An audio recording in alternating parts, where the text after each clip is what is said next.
आंसुओं के बने नूडल्स। शर्मा परिवार एक छोटे से गांव में रहता था। रोजमर्रा की जिंदगी में उन्हें कई तरह की परेशानियों का सामना करना पड़ता था। कभी पानी की दिक्कत, कभी बिजली की, तो कभी रात के समय घर में अजीब सी बेचैनी। घर में चार लोग थे, लेकिन सुकून जैसे कहीं खो गया था। घर की माँ अक्सर किसी न किसी बात पर परेशान रहती। टीवी चालू रहता, पर कोई उसे देख नहीं पाता। पिता शर्मा कभी कभी गांव में किसी से झगड़ा कर बैठते और उसका असर सीधे घर के माहौल पर पड़ता। घर में हर दिन कोई न कोई तनाव बना रहता। इसी घर में उनकी बहू आई थी। वह इस परिवार के लिए बिल्कुल नई थी। नई जगह, नए लोग, नई भाषा। सबसे बड़ी समस्या यही थी कि वह जिस भाषा में बोलती थी उसे घर का कोई भी व्यक्ति ठीक से समझ नहीं पाता था, और जो भाषा घर वाले बोलते थे वह उसे समझ नहीं आती थी।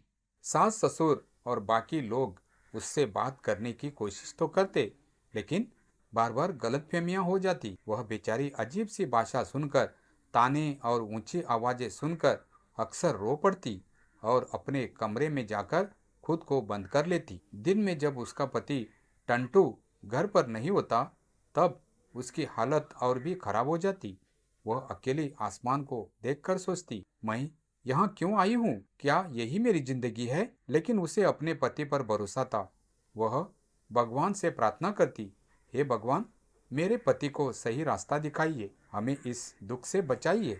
धीरे धीरे टंटू को भी समझ आने लगा कि उसका परिवार सामान्य नहीं है। भाषा, सोच और व्यवहार, हर चीज में फर्क था। उसकी माँ कभी कभी कह देती, अगर तुम्हें यह सब पसंद नहीं तो इसे छोड़ दो और अपने घर में ही रहो। यह सुनकर टंटू का दिल टूट जाता। वह अपनी पत्नी को छोड़ना नहीं चाहता था, लेकिन बेरोजगारी और पारिवारिक दबाव के कारण वह कुछ बोल भी नहीं पाता। घर में हर बात पर बहस होने लगी। सब लोग एक दूसरे पर चिल्लाने लगे। एक दिन अचानक बहू की आंखों से लगातार आंसू बहने लगे। उसकी चुप्पी में एक अजीब सा दर्द था। वह जो बोल रही थी कोई समझ नहीं पा रहा था, लेकिन उसकी आवाज में एक अलग ही ताकत थी। सब लोग चुप होकर उसे देखने लगे।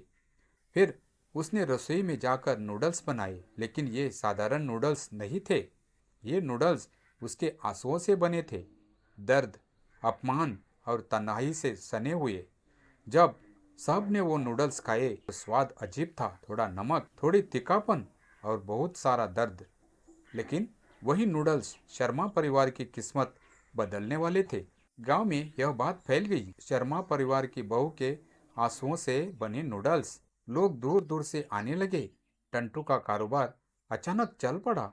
जिस दर्द को लोग कमजोरी समझ रहे थे, वही उसकी ताकत बन गया। धीरे धीरे शर्मा परिवार की बहू के आंसुओं से बने नूडल्स पूरे गांव में चर्चा का विषय बन गए। पहले लोग जिज्ञासा में आए, फिर स्वाद के बहाने रुकने लगे, और फिर उस स्वाद के पीछे छिपे दर्द को समझने की कोशिश करने लगे।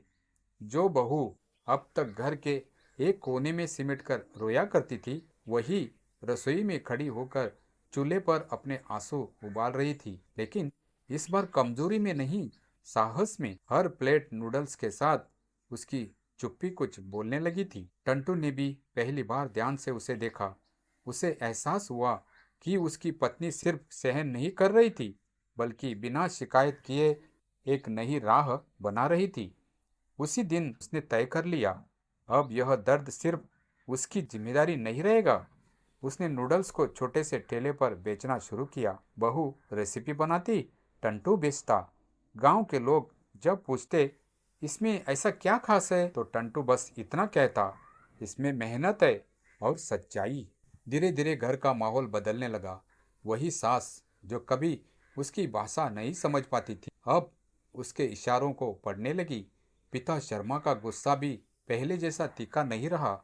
घर में पहली बार चुप्पी डरावनी नहीं, सुकून देने वाली लगने लगी। एक दिन सास ने खुद आकर कहा, बहू, आज मैं तुम्हारे साथ नूडल्स बनाऊंगी। वह बहू जिसकी आंखों से कभी सिर्फ आंसू गिरते थे, आज पहली बार मुस्कुराई। नूडल्स अब सिर्फ व्यापार नहीं थे, वे एक भाषा बन चुके थे। ऐसी भाषा जिसे सब समझते थे। और उस छोटे से गांव में पहली बार लोगों ने जाना कि जब दर्द को दबाया नहीं जाता बल्कि ईमानदारी से जिया जाता है तो वही दर्द एक दिन पहचान बन जाता है। शर्मा परिवार को सुकून अचानक नहीं मिला, लेकिन इस बार वह सुख खोया हुआ नहीं था, कमाया हुआ था। इस तरह शर्मा परिवार की बहुओं के आंसुओं से बने नूडल्स की कहानी पूरे गांव में मशहूर हो गई। और इस सब के बावजूद इस कहानी में सबसे ज्यादा फायदा भी आखिरकार उसी परिवार को हुआ।